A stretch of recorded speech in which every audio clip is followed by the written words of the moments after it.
Chris Cuomo here. Thank you for being with me on NewsNation. I've been wondering, maybe you can help me. What were they choosing? What were they choosing? What were they chosen for in this period, this modern era? The Jews, the chosen people, not choosing. That's me. Don't be me. Chosen. But chosen for what? Because they're going through trials and tribulations right now, fighting for their lives over there. And things are rough over here, not just on campus. So much for the old myth that the Jews control the media, because they've been getting crushed in the propaganda wars. You got former President Trump showing them the love one moment, smart, and then the next, targeting the Jews for hate by saying if he loses, it's the Jews' fault for not voting for him. Now, even if he were joking, too soon, man, to be giving people another reason.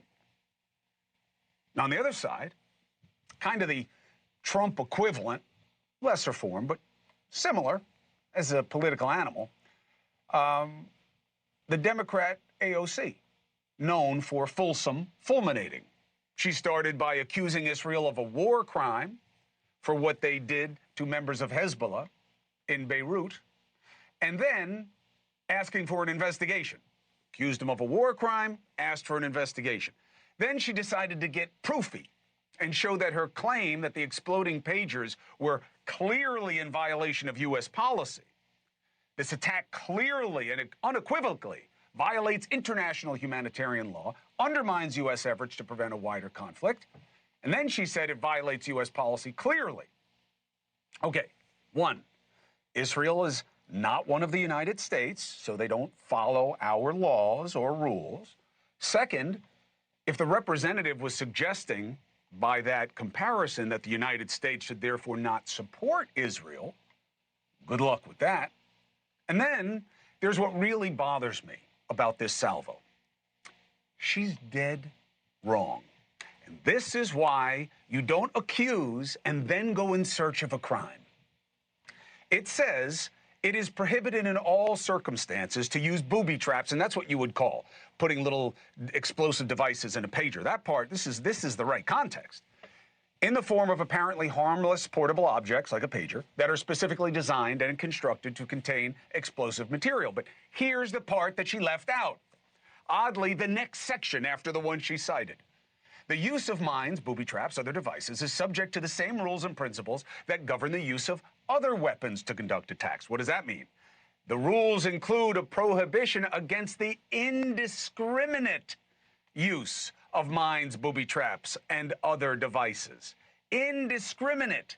What does that mean? It means that all feasible precautions shall be taken to prevent civilians from the effects of mines, booby traps, and other devices, taking into account all circumstances ruling at the time, including humanitarian and military considerations. The War Manual even specifies an example of when booby traps are not prohibited.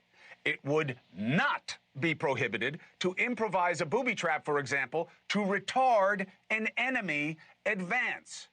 What does that mean? Could mean a lot of things. One of them, certainly, is a group of bloodthirsty terrorists coming from you. So, did she not read that part because she's not a lawyer or not thorough? Or did she intentionally not want to be fair? One is misfeasance, not doing your job well. The other is malfeasance, doing it badly on purpose. Then she sent a tweet where she gets my support 100%.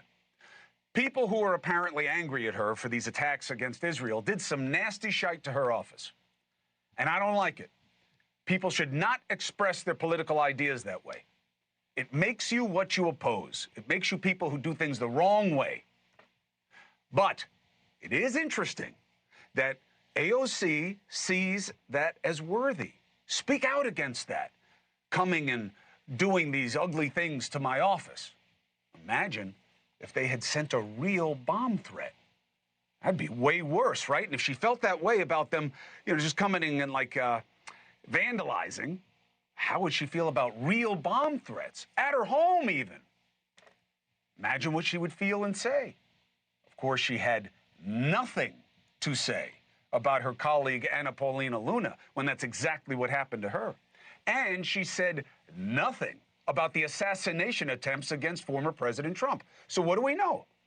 Clearly, she does not value her opponents as humans the way she does herself. And that is a bigger problem than her getting the law wrong and accusing an ally under siege of war crimes. Now, on the other side of the ball, former President Trump is also adding to the problem, okay? Now, he's trying to make an inroad with Jewish voters. Look, it's not the hugest population, right? I mean, we're talking about 3% or so maybe of the population. But look, every bit counts in a tight race. And there's a righteous cause here to be won over. And Harris is not exactly grabbing it with both hands, though she is ahead with Jewish voters in recent polls, 65 to 35. Now, I believe that number's wrong, okay? I do not think she has that big a gap. But fine, we'll see. Trump was therefore courting voters at a Fighting Anti-Semitism event in Washington, D.C. You know, Harris and Biden were invited. They didn't go. But then he was given this speech to rally support, and the part that went viral was this. If I don't win this election, and the Jewish people would really have a lot to do with that if that happens, because at 40%, that means 60% of the people are voting for the enemy. Israel, in my opinion, will cease to exist. In my opinion, the Jewish people would have a lot to do with a loss. It's only because of the Democrat hold or curse on you. Another thing you go. What are you doing?